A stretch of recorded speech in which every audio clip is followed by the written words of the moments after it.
Isso é coisa da sua cabeça, com Inês de Castro.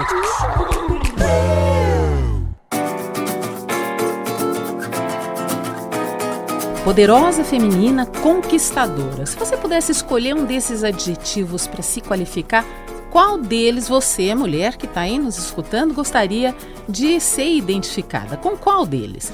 E entre os seus objetivos de vida, que condição tem mais expressividade? Ou seja, o que é que você mais deseja? É o poder? É a feminilidade? Ou são as conquistas? Agora uma outra pergunta, agora para os homens, hein? Se você pudesse escolher uma mulher sob medida para você, por qual dessas mulheres você optaria? Pela mulher feminina ou pela mulher poderosa? Olha, tudo isso é uma brincadeira, claro, para a gente introduzir a conversa que eu vou ter agora aqui no Isso é Coisa da Sua Cabeça, com um psiquiatra, um dos que mais conhece os gêneros masculino e feminino, porque, aliás, ele é um dos maiores especialistas brasileiros nessa área. Ele é mestre pela Faculdade de Medicina da USP, autor de diversos livros, sendo que o mais recente, aquele mais quentinho que está saindo do forno, é o Como Mulheres Poderosas se Tornam Mulheres Conquistadoras. Estou falando do Dr. Luiz Kushnir, que há 35 anos estuda o comportamento de homens e mulheres. Então, vou começar cumprimentando o Dr. Luiz Kushnir e fazendo uma pergunta que ele sugere no título do livro. Como, hein, doutor, que as mulheres poderosas se tornam mulheres conquistadoras? Primeiro, tem esse caminho interno que a mulher precisa fazer quando ela se conhece, quando ela entra em contato com a sua identidade como mulher. Ela se pergunta, mas que mulher que eu sou? Que instrumentos eu tenho que eu uso na minha vida para o meu feminino? Muitas vezes a mulher utiliza instrumentos que não são nem femininos, são instrumentos que ela empresta do mundo masculino. Por exemplo? Por exemplo, ela é brava, ela se empenha nas coisas de uma maneira que ela não se cuida, ela não se protege, ela se resfria, vira uma pessoa insensível, e uma série de movimentos que ela pode fazer com ela, e ela deixa de entrar em contato com o que ela tem, o poder que ela tem como mulher. Então, quanto mais a mulher se conhece, mais ela adquire poder sobre o que ela é. E aí esse poder é que vai auxiliar ela às conquistas. Então, primeiro, a mulher precisa adquirir esse poder, ter contato com esse poder, saber quem ele é. Ele vai estar lá alojado, o poder dela está lá instalado na identidade feminina dela.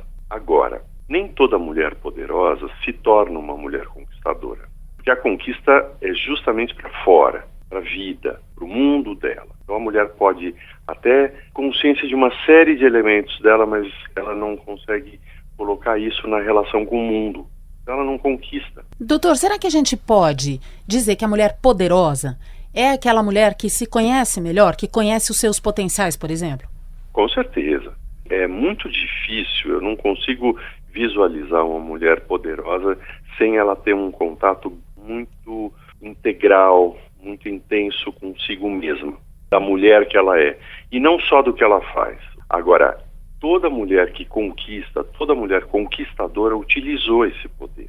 Nem toda mulher poderosa vai conseguir conquistar, se não tiver isso bem dentro dela, bem instalado, bem organizado, integrado. Agora, a mulher conquistadora, sim, ela utilizou todo esse poder que ela adquiriu, toda a consciência que ela tem de si mesma para ela conquistar. Quero entrar um pouco mais nessa seara do poder. Quando a gente fala em mulher poderosa, se cria uma imagem, né, daquela mulher que pode tudo. Ser poderosa não significa poder tudo, mas significa poder bem algumas coisas, ou seja, ter as suas propriedades bem apoderadas. A gente é boa em algumas coisas, não é boa em outras. Ser poderosa significa conhecer aquelas em que a gente é boa. É conhecer bem aquilo que é boa e também utilizar certos elementos que muitas vezes eles não estão tão claros nessa noção do poder.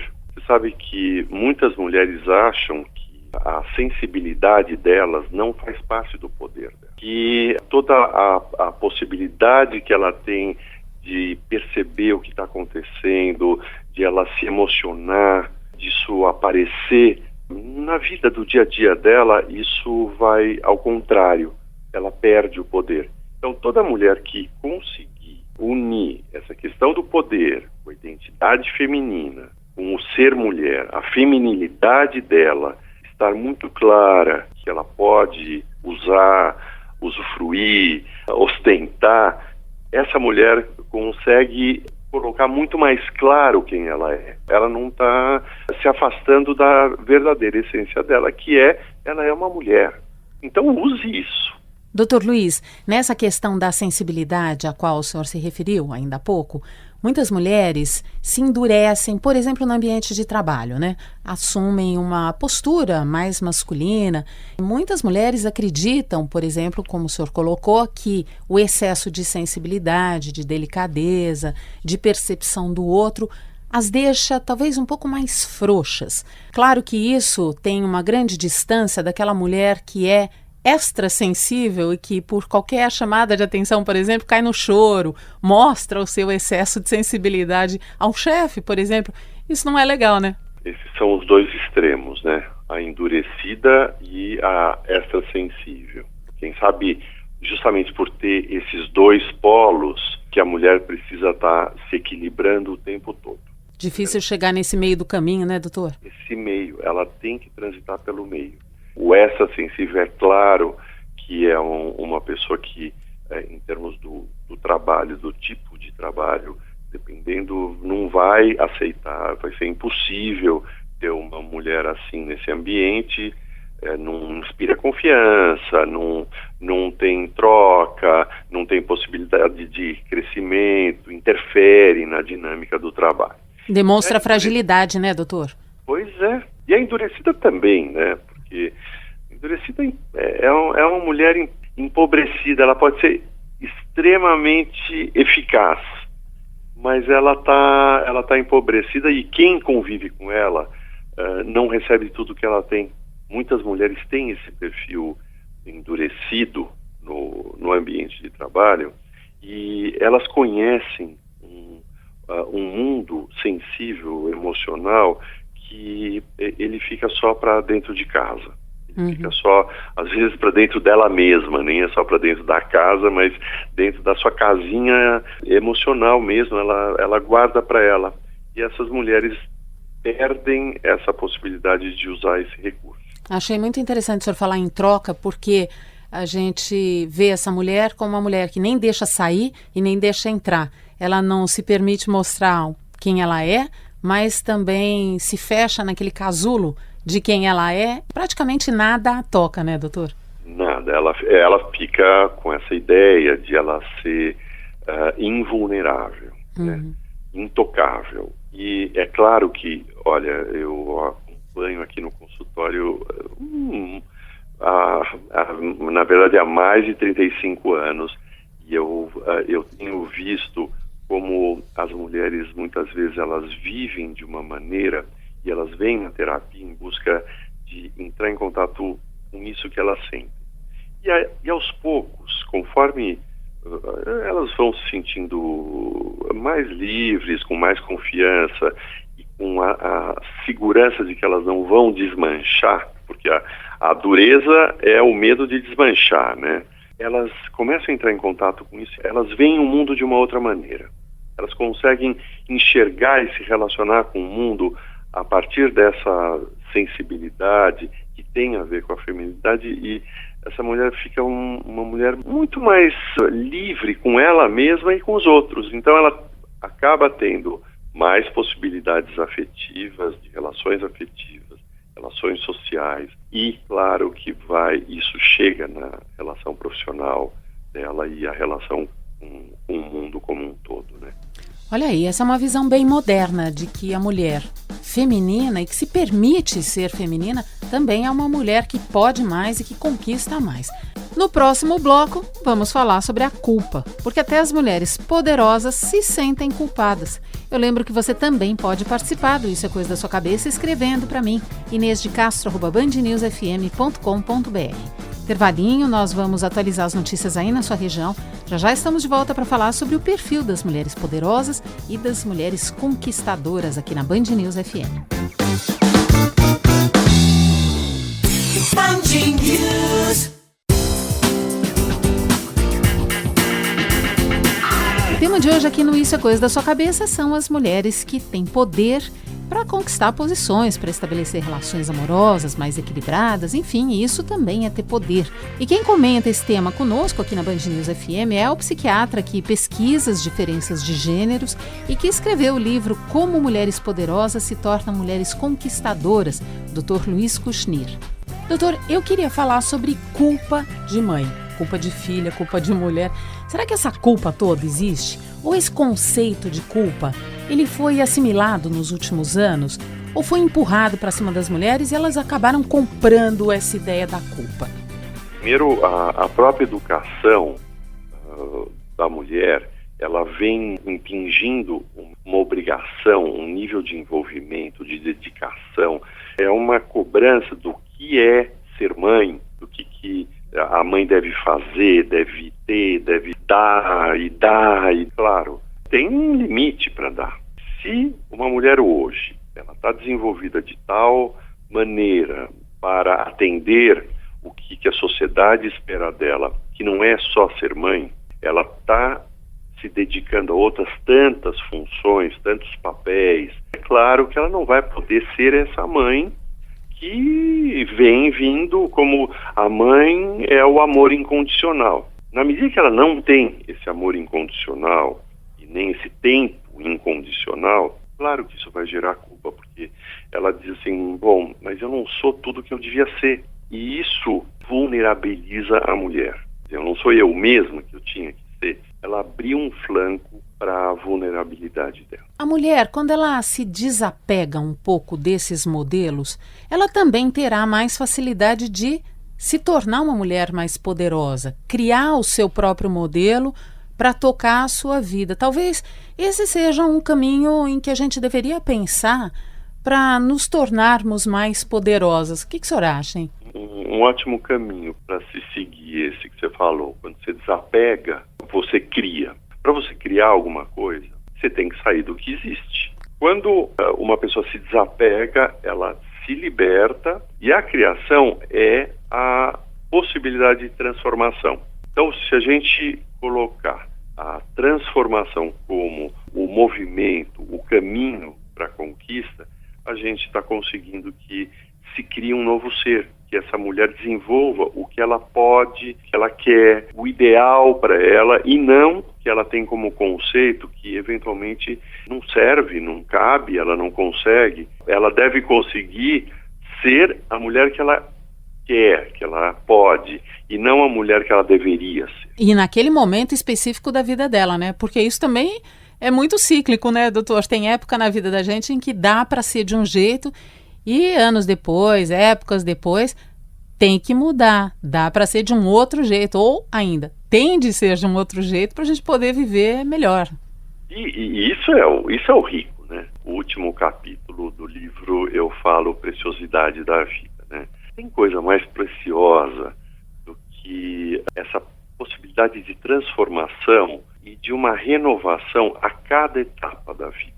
Essa transformação é a riqueza da vida, né? Quer dizer, uma pessoa que fica, como você falou antes, apegada, enrijecida, ela não transita pela vida, ela não viaja, ela fica estanque num lugar. E esse lugar, claro, ele vai se deteriorando e fica uma mulher empobrecida.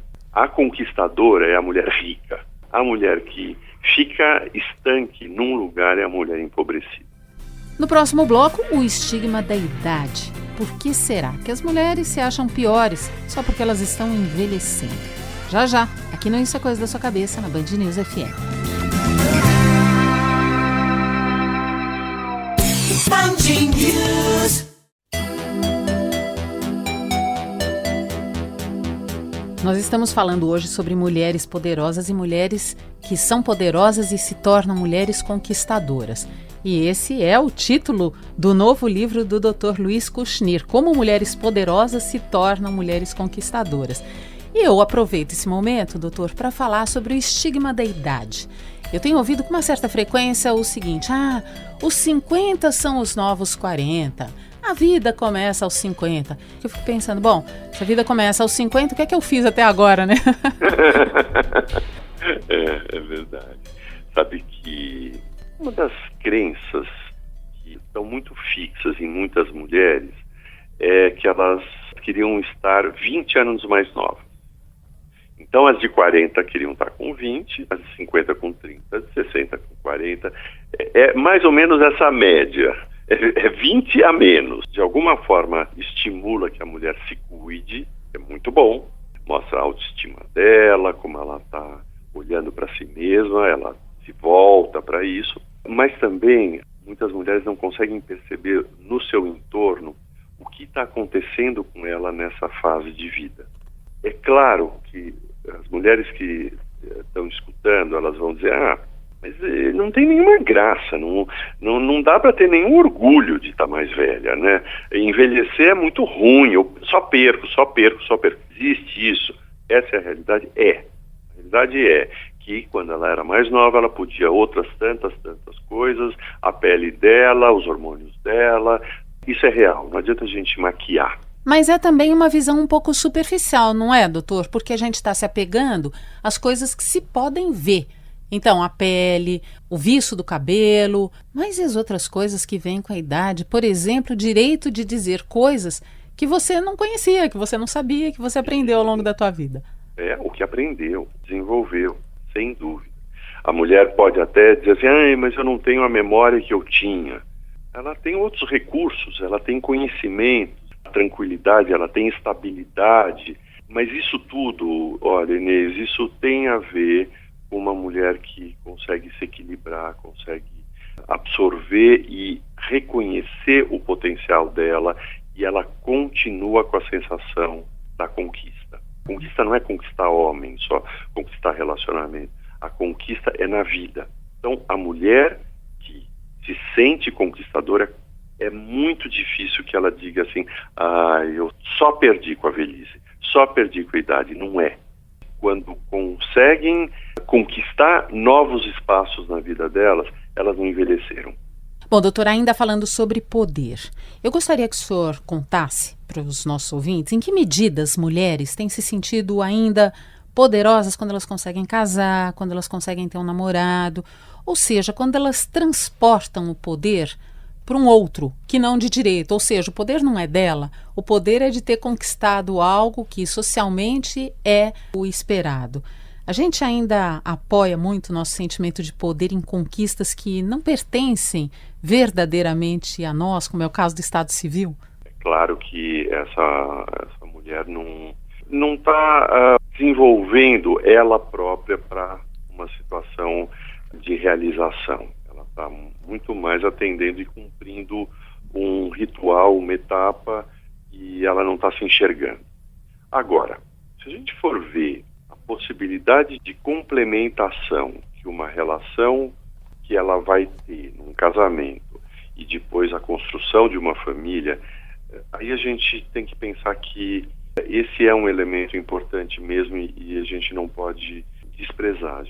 A gente não pode ter ele como um elemento que vai diminuir essa mulher. Doutor, tem uma outra questão que o senhor aborda no seu livro, o Como Mulheres Poderosas se Tornam Mulheres Conquistadoras, que é a solidão feminina. Tem uma fase da vida da mulher em que a gente ouve muitas queixas, não se fala muito sobre essa questão, mas se a gente começa a entrar nos lares e se aproximar dessas mulheres, a gente costuma ouvir com muita frequência a respeito da solidão da maternidade. A mulher que acaba de ter filho e se queixa, puxa, me sinto tão sozinha. E aí as pessoas que estão em volta dizem, mas por quê? Está numa fase maravilhosa da vida. Não estou falando aí, não estou me referindo à depressão pós-parto, não é nada disso. Mas é uma fase que ela desconhece, não sabe muito bem como lidar, se sente afastada do trabalho. Eu gostaria que o senhor falasse um pouco da solidão da maternidade. Um sentimento tão profundo, né? Essa solidão é como se ela estivesse entrando em contato com algo que está dentro dela, que falta. E nem sempre mesmo um filho que nasce, ele vai preencher tudo que ela tem, tudo que ela precisa. A solidão, eventualmente, ela ocorre. E nesse momento, ela vai ocorrendo ao longo da vida. A gente pensa, bom, a mulher que não casou, ela é uma mulher solitária. Mas a mulher que casou também pode ser uma mulher que tem um nível de solidão que só ela conhece, que tem a ver com todas as expectativas, desejos, todas as frustrações, tudo que ela não consegue atingir ao nível de relacionamento.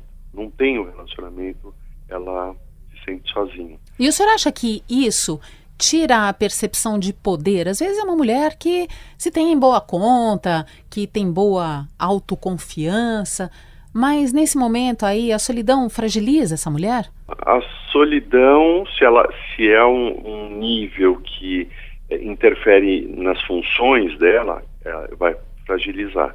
Agora, muitas vezes a solidão é um sentimento que ela guarda para ela. Ela guarda e tem isso como algo que ela tem que lidar, e ela sabe que ela tem que lidar sozinha, com todas as fantasias, todos os desejos que estão frustrados. Existem mulheres que estão casadas e têm uma família enorme, muito bem constituída, e se sentem muito solitárias. Existem as mulheres que conseguiram passar pela vida e se dedicando aos filhos, ao marido, à família e também à vida profissional, mas elas mantêm essa sensação de solidão. E é uma solidão de algo que elas não encontraram para se preencher. Existem estudos, isso eu coloco no livro também, que pessoas que têm vínculos afetivos fortes são pessoas que se recuperam melhor de doenças graves. Uhum. Mais especificamente, uma mulher que... é um estudo na George Washington University, que ele diz que eles estudaram várias mulheres com câncer de mama, Uhum. e eles puderam comparar com o número de vínculos afetivos fortes que essas mulheres tiveram. Mulheres que não têm, ou têm um, elas se recuperam muito pior de um câncer de mama, com o mesmo tratamento, o mesmo diagnóstico, tudo igual, do que mulheres que têm vários relacionamentos afetivos, que dão o suporte para a vida dela. Isso eu coloco justamente porque a mulher tem essa condição, uma condição aberta para ela, poder viver as relações afetivas de uma maneira mais livre. Se a mulher aproveita essa disponibilidade que ela tem de desenvolver relações afetivas importantes e mantém isso ao longo da vida dela, ela tem um fator que é um fator de proteção para doenças. Se a gente for ampliar isso, doenças físicas para doenças emocionais e para a vida dela, ela vai ter sempre a possibilidade de ter uma vida melhor se ela mantiver relacionamentos afetivos fortes, importantes, do que se ela não tiver. No último bloco do Isso é Coisa da Sua Cabeça, vamos falar sobre a beleza. Será que ainda existe aquele preconceito com relação à beleza feminina? De que as mulheres que são bonitas demais não são lá muito inteligentes? Pois é, esse assunto ainda parece presente na vida de muitas mulheres, nós vamos comentar aqui.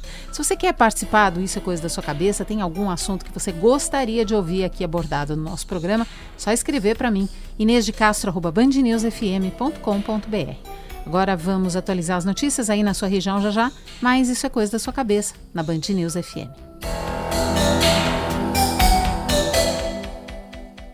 Band News.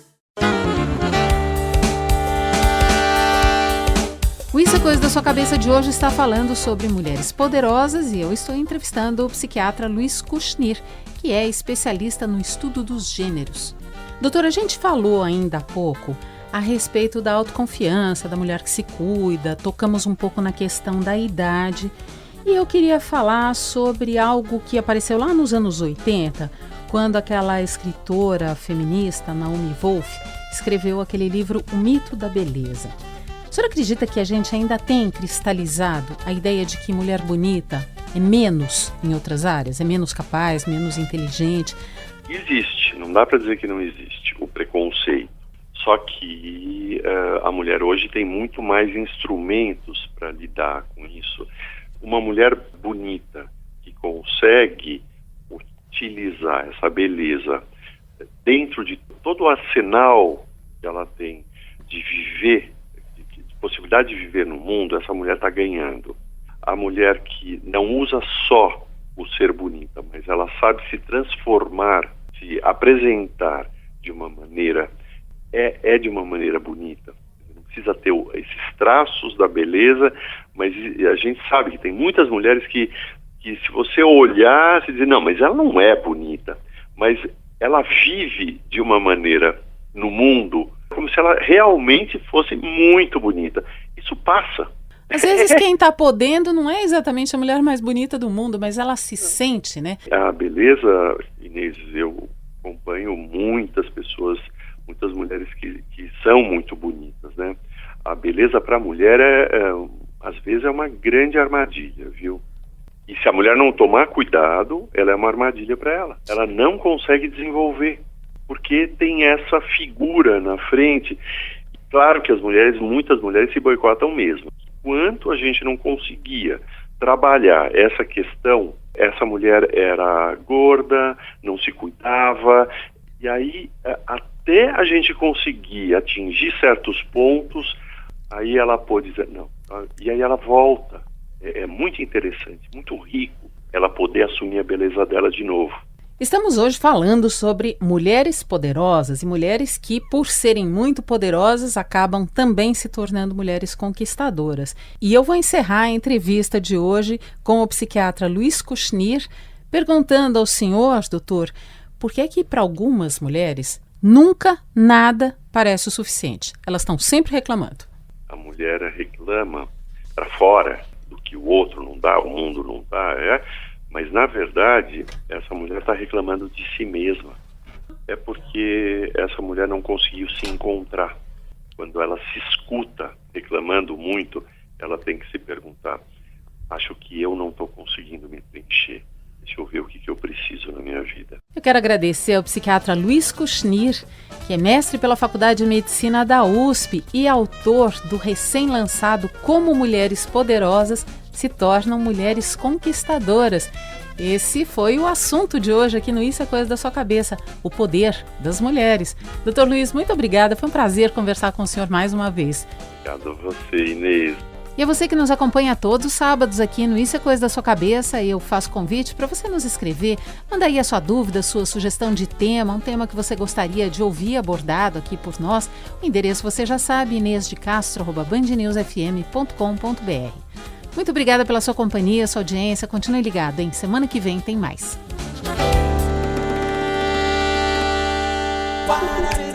Isso é Coisa da Sua Cabeça, com Inês de Castro.